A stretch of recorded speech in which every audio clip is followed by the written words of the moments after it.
જય શ્રી કૃષ્ણ વિદ્યાર્થી મિત્રો, હું અનિલ પણસાળા. આજે આપણે નામાના મૂળ તત્વ ધોરણ 11 ભાગ પહેલો એમાં ચેપ્ટર 3 વસ્તુઓ અને સેવાઓ કર પરિચય. આ જે ગુજરાતીમાં લખેલું છે એ શબ્દ આપણા મગજમાં બેસતો નથી, અને જે ઇંગ્લિશમાં જે લખેલું છે, બરાબર, introduction to goods and service tax, બરાબર, તો એ શબ્દ પણ આપણા મગજમાં બેસતો નથી. પણ એક શબ્દ જોઈએ, ગુડ્સનો પહેલો શબ્દ જી, સર્વિસનો પહેલો શબ્દ એસ અને ટેક્સનો પહેલો શબ્દ ટી. તો અહીંથી જે GST, તો આ શબ્દથી દરેક વિદ્યાર્થી મિત્રો છે પરિચિત છે, બરાબર. 2017થી ધૂમ મચાવનાર શબ્દ GST. હવે અહીં તમને આપ્યું છે GST અને અહીં એની સાથે શબ્દ આપ્યો છે વશેક. તો મેં GST શબ્દ કઈ રીતે વિદ્યાર્થી બનાવ્યો? મેં GST શબ્દ ગુડ્સનો જી, સર્વિસીસનો એસ અને ટેક્સનો ટી, એ રીતે GST બન્યો. એ રીતે તમારે વિદ્યાર્થી મિત્રો વશેક છે, તો GST ને બદલે આપણા ચેપ્ટરમાં દરેક જગ્યાએ વશેક લખેલું આવે છે. તો વશેક શબ્દ કઈ રીતે બન્યો વિદ્યાર્થી મિત્રો? તો વસ્તુઓનો વી, સેવાઓનો સે અને કરનો ક. તો આ રીતે વશેક શબ્દ છે એ તમારી સમક્ષ આવ્યો. પણ આપણા મગજમાં વશેક કે એટલે આપણે મગજમાં GST ધ્યાનમાં લેવાનો છે, બરાબર. આમાં પરીક્ષામાં કંઈ નક્કી ન હોય.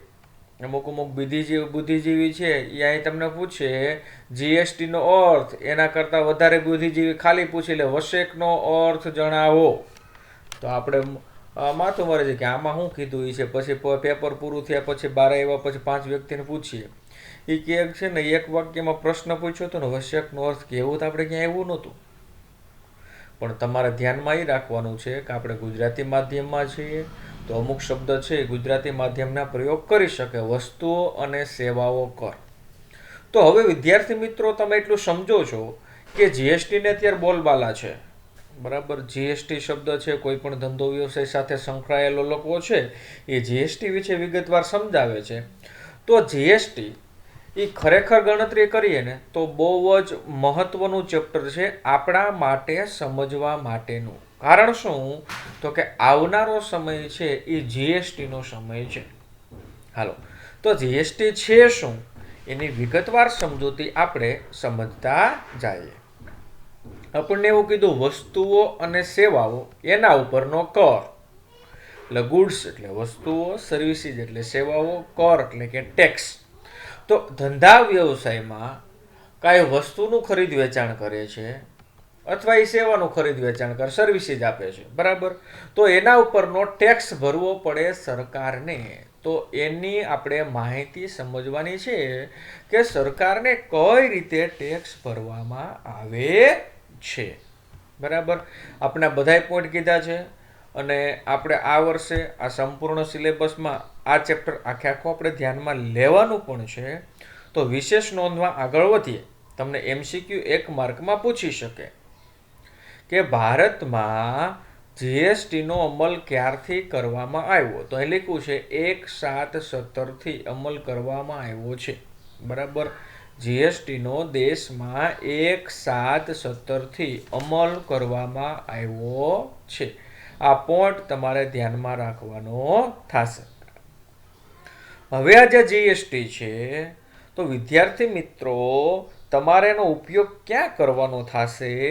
તો કે વિદ્યાર્થી મિત્રોએ ફક્ત આમ નોંધ અને પેટા નોંધ આના પછીના જે ચેપ્ટર આવશે એ ચેપ્ટરમાં આપણે GST છે એની વિગતવાર સમજૂતી છે. તો ટૂંકમાં આમ નોંધ છે એ આમ નોંધ લખશું, એમાં આપણે GSTનો ઉપયોગ કરશું, અને પેટા નોંધ લખશું તો એમાં પણ આપણે GSTનો ઉપયોગ કરશું. પછી વિદ્યાર્થી મિત્રો તમને એમ કીધું છે કે ધોરણ 11 બાદ આગળના અભ્યાસ માટે GST અંગેની જાણકારી મહત્વની છે. તેથી આ બાબત અંગે વિશેષ કાળજી રાખીને વિદ્યાર્થીઓને અભ્યાસ કરવા સૂચન છે. બરાબર. આની વિગતવાર તમારે વધારે માહિતી મેળવવા માટે તમને તાકીદ કરી છે. તો થોડીક આગળ ઉપર આપણે સમજૂતી વધારે પ્રમાણમાં થોડીક સમજૂતી આપણે મેળવતા જઈએ.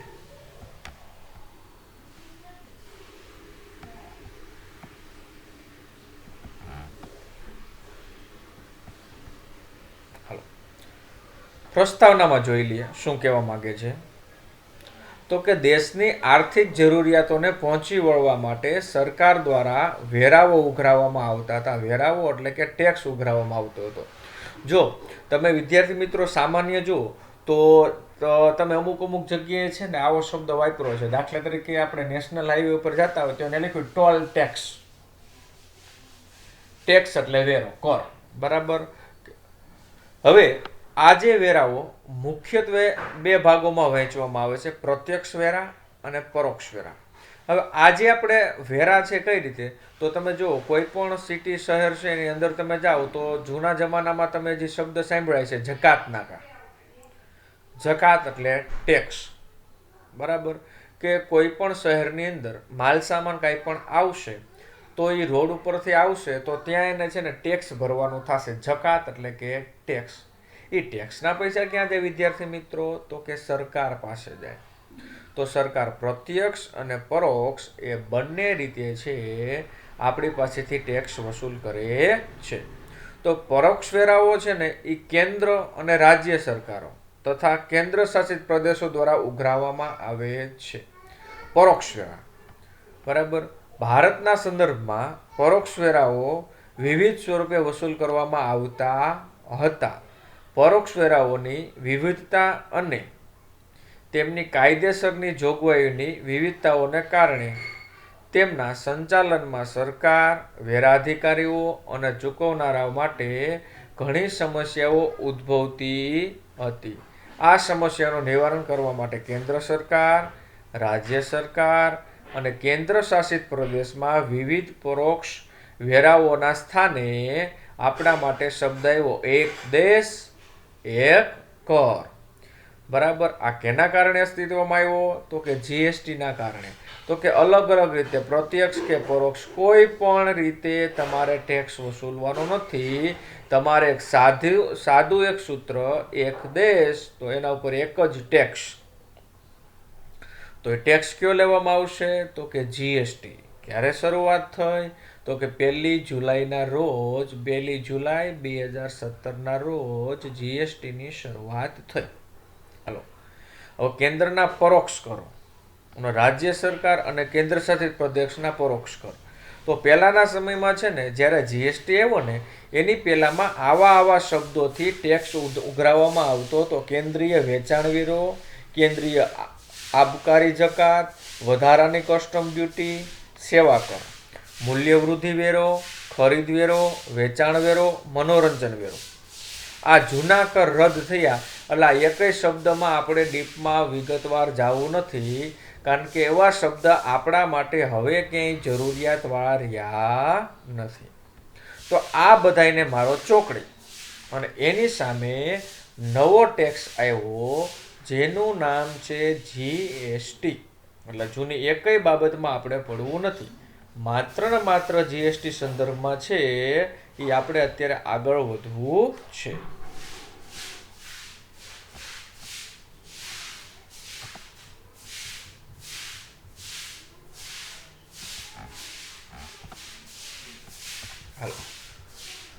તો જીએસટીનો અર્થ સામાન્ય સમજવું છે. તો કે જીએસટીનો અર્થ શું થાય, તો કે કેન્દ્ર સરકાર અને રાજ્ય સરકારોના વિવિધ પરોક્ષ કરવેરા રદ કરી વસ્તુઓ અને સેવાઓનો એક જ કર હેઠળ આવરી લેવામાં આવ્યા છે. તેને વસ્તુઓ અને સેવાનો કર એટલે કે ટૂંકમાં જીએસટી તરીકે ઓળખવામાં આવે છે. શું કર્યું, તો કે કેન્દ્ર સરકાર અને રાજ્ય સરકાર એના વિવિધ જે પરોક્ષ કરવેરા હતા એ એણે રદ કરી અને વસ્તુઓ અને સેવાઓ પર એક જ કર હેઠળ ધ્યાનમાં લીધા. બરાબર. એને કહેવામાં આવે છે જીએસટી. હવે બીજી રીતે તમને કીધું છે, બરાબર, કે વસ્તુઓ કે સેવાઓની પૂર્તિ પર લગાડવામાં આવતો કર એટલે વસ્તુ અને સેવાઓનો કર, મતલબ કે જીએસટી. વસ્તુઓ અને સેવાઓ પર લગાડવામાં આવતો ટેક્સ એટલે જીએસટી. હવે વિદ્યાર્થી મિત્રો, આ વસ્તુઓ અને સેવાઓ પર ટેક્સ કઈ રીતે લગાડે? તમે ક્યાંય એના ઉપર ટેક્સ જોયો છે? તો કે અત્યારના સમયમાં કોઈ પણ બાબતનું તમે દુકાનેથી કાંઈ પણ વસ્તુ ખરીદી કરી આવો અને પાકું બિલ તમે લેશો તો પાકું બિલ છે એમાં તમને જીએસટી લખેલો જોવા મળશે. હવે જીએસટી જે લખેલો જોવા મળશે તો તમે જે વસ્તુ લીધી છે એમાંથી જેટલા રૂપિયા જીએસટી લખેલા છે એટલા રૂપિયા ભારત સરકારમાં જમા થશે. બરાબર? તો સરકારને એ રીતે આપણે કાંઈ પણ વસ્તુની ખરીદી કરીએ છીએ એના ઉપર ટેક્સ સ્વરૂપે આવક મળે છે. હવેનું તમને કોષ્ટક આપ્યું છે કે કોષ્ટકના માધ્યમથી સામાન્ય સમજીએ તો કે પહેલા આપણે સમજીએ વ્યવહાર. તો વ્યવહાર વિદ્યાર્થી મિત્રો મેં તમને સમજાવી દીધો. વ્યવહાર કેને કહેવાય? તો કે બે કે તેથી વધુ વ્યક્તિઓ વચ્ચે વસ્તુ કે સેવાઓનું ખરીદ વેચાણ, આને વ્યવહાર કહેવાય. તો શબ્દ શું બોલ્યો? ખરીદ અને વેચાણ. તો ખરીદી કરશો અને વેચાણ કરશો, બરાબર, વસ્તુ કે સેવાનું, તો એના ઉપર ટેક્સ ધ્યાનમાં લેવામાં આવશે. હવે ટેક્સ આપણે જોવાનો છે કે કઈ રીતે ધ્યાનમાં લેશે? તો કે જે તે રાજ્ય કેન્દ્ર શાસિત પ્રદેશની અંદર હોય તો આંતરરાજ્ય પૂર્તિ કહેવાય. આ શબ્દ વિદ્યાર્થી મિત્રો ધ્યાનમાં રાખજો, આંતરરાજ્ય. જ્યારે અહીં શબ્દ આપ્યો છે આંતરરાજ્ય, મતલબ કે પ્રદેશની બહાર. પ્રદેશની અંદર એટલે કે રાજ્યની અંદર હોય તો આંતરરાજ્ય અને રાજ્યની બહાર હોય તો આંતરરાજ્ય. બરાબર? રાજ્યની બહાર હોય તો આંતરરાજ્ય. તો આ જે ગુજરાતીના શબ્દ છે એ સમજવામાં તકલીફ રહેતી હોય તો આપણી પાસે હમણાં ઇંગ્લિશમાં શબ્દ આવે છે, એ શબ્દ આપણે ધ્યાનમાં લેતા જાશું. એને આપણે ધ્યાનમાં લઈ અને આગળ વધશું. હાલો, તો તમારે ખરીદી કરવાની છે. વિદ્યાર્થી મિત્રો, ખરીદી કરશું તો વસ્તુ આવે કે જાય? તો કે વસ્તુ આવે. તો આપણે એને કહેશું ઇનપુટ. શું કહેશું? ઇનપુટ. હાલો, આવક પૂરતી કેન્દ્રીય વશે. ક્યાં? તો કે દેશની અંદર, રાજ્યની અંદર આવે છે. આવક પૂરતી કેન્દ્રીય વશે એને આપણે શોર્ટ ફોર્મ આપશું ઇનપુટ CGST. Input CGST. અને અહીં આવશે આવક પૂરતી સંકલિત વશેક એટલે ઇનપુટ IGST. એ જે સમજાવ્યું ત્યારે મને થોડુંક એવું લાગ્યું કે તમારી પાસે પેલા પારિભાષિક શબ્દ નહીં હોય તો પેલા પારિભાષિક શબ્દ લઈએ અને પછી એ જીએસટી વિશે થોડીક સમજૂતી મેળવીએ. ચાલો, હવે ગુજરાતી શબ્દ છે ખરીદ વેચાણ. બરાબર? અંગ્રેજીમાં થાય પરચેઝ અને સેલ્સ. પછી આવ્યું છે આવક પૂરતી. જો આવક એટલે આપણે શબ્દ લઈશું ઇનપુટ. હવે કેન્દ્ર એટલે સેન્ટ્રલ, જીએસટી. રાજ્ય એટલે સ્ટેટ અને કેન્દ્ર શાસિત પ્રદેશ, બરાબર, યુનિયન ટેરિટરી, બરાબર, તો એને યુટી. બરાબર? આ શબ્દ બહુ ઓછો આવશે. બરાબર? પછી આવશે આવક પૂરતી સંકલિત વશે, બરાબર, એટલે ઇન્ટિગ્રેટેડ. તો હવે આપણે એને શોર્ટ ફોર્મ ધ્યાનમાં લેશું. હાલો, કેન્દ્ર છે તો સેન્ટ્રલ, રાજ્ય છે તો સ્ટેટ અને સંકલિત છે તો ઇન્ટિગ્રેટેડ. આ ત્રણ શબ્દ આપણે આવશે. હવે તમારે જોવાનું છે કે રાજ્યની અંદર હશે, બરાબર, તો સ્ટેટ એટલે SGST. રાજ્યની બહાર હશે, બરાબર, એટલે CGST. અને કોઈ કેન્દ્ર શાસિત પ્રદેશ છે સંકલિત, બરાબર, તો આવશે UTGST. અને સંકલિત આખો ટોટલ છે રાજ્યની બહાર થતો હોય છે, બરાબર, તો કે IGST.